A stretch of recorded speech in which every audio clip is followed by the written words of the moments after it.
இன்று நான் உங்களுக்கு ஒரு சின்ன எறும்பின் அழகான கனவை சொல்லப் போகிறேன். ஒரு நாள் நான் பார்த்தேன், ஒரு சிறிய எறும்பு அதைவிட மிக பெரிய ஒரு மரத்தை ஏற முயற்சித்தது. மரம் உயரமாக இருந்தது, எறும்பு சின்னதா இருந்தது. ஏறும்போது அது பல முறை கீழே விழுந்தது. விழுந்தாலும் அது அழவில்லை. சோர்வாக இருந்தாலும் அது நின்றுவிடவில்லை. மீண்டும் முயற்சி செய்தது, மீண்டும் ஏறியது. ஒவ்வொரு முறையும் சற்றே மேலே சென்றது.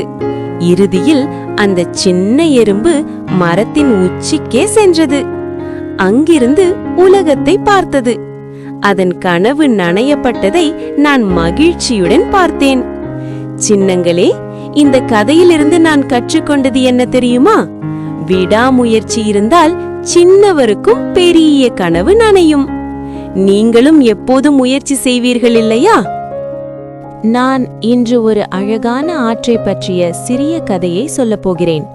அந்த ஆற்றில் குளிர்ந்த நீர் மெதுவாக ஓடிக்கொண்டிருந்தது. அங்கே ஒரு சின்ன நல்ல மனம் கொண்ட மீன் வாழ்ந்தது. ஒரு நாள் அந்த மீன் ஆற்றில் குப்பைகள் மிதப்பதை பார்த்தது. நீரின் அழகு மங்கி போகிறது என்று அதற்கு வருத்தமாக இருந்தது. அப்போதே ஆற்றை சுத்தமாக வைத்தால்தான் எல்லோரும் மகிழ்ச்சியாக வாழ முடியும் என்று அது நினைத்தது. மெதுவாக அந்த மீன் மற்ற மீன்களுடன் சேர்ந்து ஆற்றை சுத்தம் செய்தது. பிளாஸ்டிக், இலைகள், தேவையற்ற குப்பைகள் எல்லாம் அகற்றப்பட்டன. சிறிது நேரத்தில் நீர் மீண்டும் பளபளப்பாக மின்னியது. அந்த ஆறு சந்தோஷமாக ஓட ஆரம்பித்தது.